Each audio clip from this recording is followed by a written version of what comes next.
Marcus didn't flinch. He didn't blink. Didn't step back. He simply stood there calm, unreadable, his hands still in the pockets of his simple navy blue jacket, as Bradley's cruel words echoed through the vaulted showroom like a slap that wouldn't fade. The laughter rolled around them like a storm front. Sharp. Bitter. Hungry. You even afford the tires? Bradley mocked, loud enough for everyone to hear. The smirks. The snickers. The raised eyebrows from the customers who had now formed a semicircle, waiting for the man in worn boots to break. But he didn't. Instead, Marcus turned his head. Slowly. Deliberately. And locked eyes with the glass doors at the front of the showroom. The sun shifted. And in that next breath, the hum of an approaching engine cut cleanly through the haze of laughter, a low, guttural growl, smooth as silk, unmistakably expensive. The kind of sound that made even the most jaded head swivel. The kind of presence you felt before you saw it. A Rolls-Royce Phantom, deep obsidian black with a chrome grille that shimmered like starlight, rolled into view and glided to a stop at the front entrance. The dealership valet, frozen for half a second, scrambled to meet it but fumbled with his clipboard, too stunned to move with grace. Then the doors parted. Out stepped a chauffeur in a charcoal uniform so perfectly tailored it might have been sculpted. He moved with the precision of an elite soldier and opened the rear passenger door with a white-gloved hand. And silence swallowed the room whole. All eyes turned. All laughter died. And then Marcus moved. He walked. Straight. Unhurried. Through the center of the showroom as if he owned it. Past Bradley, whose grin faltered just a fraction. Past Todd and Jeremy, who were now staring wide-eyed, stiff as marble statues. Marcus didn't even glance at them. The gust of cool air from the now-open showroom doors swept through behind him, ruffling the edge of his jacket like a banner unfurled before battle. The Phantom waited, gleaming, glorious. But Marcus didn't enter the car. Not yet. Because right then, a second vehicle pulled up, silent as a breath. A Mercedes Maybach.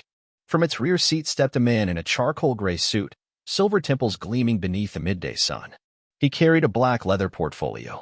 On its front, the gold-stamped emblem of Langston Hall Properties, the most powerful private investment firm in the entire state. Gasps. Customers froze mid-step. Bradley's mouth parted, his tongue stuck to the roof of his mouth.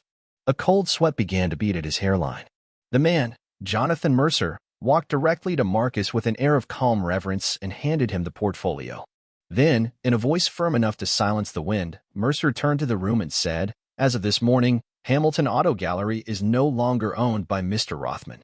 He paused, let it sink in. "It has been acquired," he continued, his words clear, controlled, lethal, by Mr. Marcus J. Williams, chairman of Langston Hall Properties. Effective immediately. Dead. Silence. No one breathed.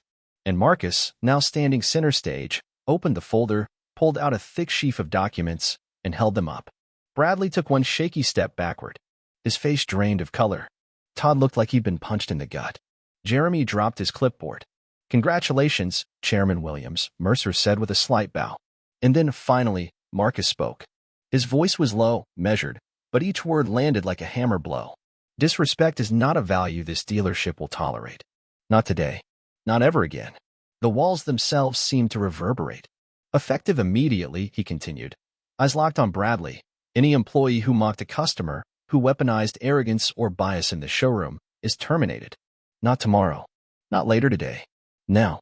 Bradley opened his mouth to speak, but no words came out. Instead, a team of HR officers from Langston Hall emerged from a side hallway, walking with quiet purpose. Clipboards in hand. Eyes sharp. And behind them, security, clean-cut, black suits, earpieces glinting. Bradley raised his hands. "Wait. No. This is a misunderstanding." "Is it?" Marcus asked, finally turning toward him with an expression carved from stone.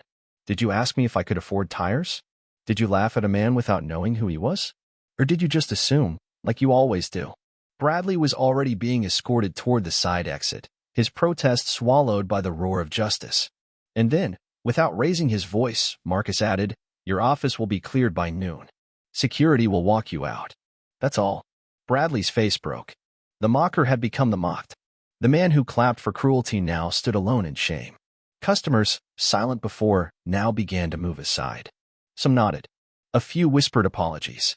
But most just watched, stunned, as the quiet man in the navy jacket stepped up to the reception desk and placed a new nameplate down. It read, Owner, Marcus J. Williams. And for a long moment, that was the only sound that mattered. Marcus stood in the center of the gleaming showroom, the new nameplate catching the overhead lights like a silent declaration of triumph. The weight of every insult, every smirk, every laugh that had rained down on him just an hour ago had dissipated, like steam off a road after a storm. But he didn't gloat. He didn't smirk. He didn't need to. Because Marcus Williams had never come to humiliate. He had come to redefine. He turned to the remaining staff, those who had watched but not mocked, who had stayed silent but not cruel. Some looked away, ashamed. Others met his gaze with something closer to awe. And in that moment, Marcus saw something shift, not fear, not worship, but respect. The kind that couldn't be demanded. The kind that had to be earned. "I don't need your apologies," Marcus said calmly, his voice firm but not unkind. "But I will need your effort. Starting today, this place becomes a different kind of dealership. One where no one is judged by their shoes, or their skin, or how quietly they walk through the door." A few employees nodded, wide-eyed, moved not just by the spectacle but by the man who had somehow turned quiet dignity into a tidal wave. "I expect excellence," he added, "but not just in sales. In character." And then Marcus did something no one expected. He reached into the same portfolio, pulled out a folded sheet of paper, and handed it to the receptionist, the one whose hands had trembled as she watched it all unfold. "This is your raise," he said gently. "I noticed how you didn't join in. Sometimes, silence is courage too." Her eyes widened, and tears welled instantly. She nodded, unable to speak, clutching the paper to her chest. As Marcus walked past the showroom's massive windows, the city stretched wide before him. The Rolls-Royce door opened once again, but he paused. Behind him, the dealership had gone still, not from fear now, but reverence. He turned back. "To everyone watching," he said, addressing the few remaining customers and stunned onlookers, "I was measured by the dust on my boots, by the quiet way I spoke. And maybe some of you laughed, maybe some of you didn't. But none of it matters now. Because today, you learned something that can't be unlearned." He smiled, not the smile of vengeance, but of completion. "You never know who's walking through your door. So treat them all like they matter. Because one day, one of them might own the building." Then he stepped into the Phantom and pulled the door closed behind him. As the car pulled away, Hamilton Auto Gallery faded behind him, not in failure, but in transformation.